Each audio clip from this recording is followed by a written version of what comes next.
শুভ সন্ধ্যা বন্ধুরা, কেমন আছো সবাই? আশা করছি সবাই ভালোই আছো। আর আমি ভালো নেই, আমার গলার আওয়াজ শুনেই বুঝতেই পারছো তোমরা, ভীষণ সর্দি কাশি হয়ে গেছে।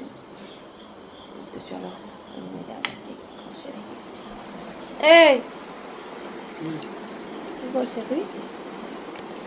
আর এই যে দেখো বুড়ো কি করছে,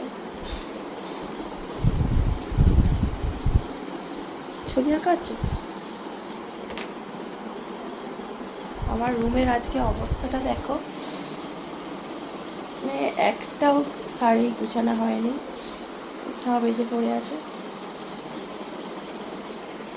কারণ আজকে আমি বাড়িতে ছিলাম না, চলে গেছিলাম একটু,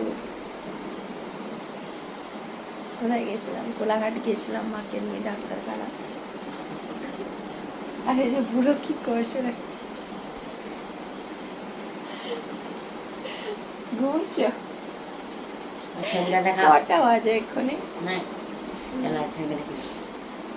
আর এই যে আমার ছেলে এঁকেছে এটা, চুলটা হচ্ছে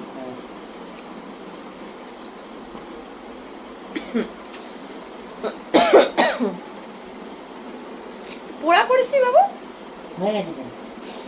পেপার শাড়ি অবস্থা ওই যে কি করে আছে। ঘরের অবস্থা একদম গুছানো হয়নি, সব পড়ে গেছে এরকম। তো রান্নাঘরে যাবো, এখন রান্না করবো।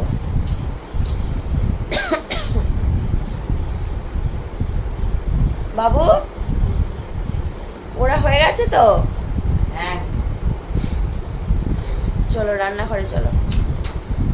কি বানাবো? পরোটা? না পরোটা নয় বাবু, আজকে পরোটা নয়, আমি রুটি বানিয়ে ফেলছি। আর রুটি করে ফেলি, তাহলে দুধ আছে। আমি পরোটা কিন্তু কিছু বানাবো নি বলে দিলাম।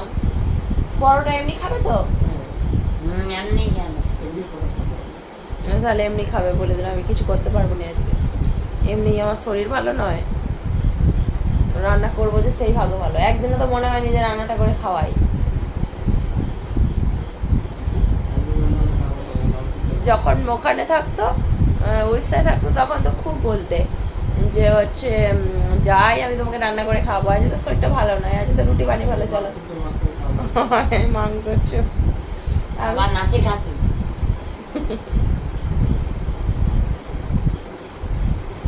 চলো রান্নাঘরে চলো, রাত্রি হয়ে গেছে অনেক, 9টা বাজতে যায়।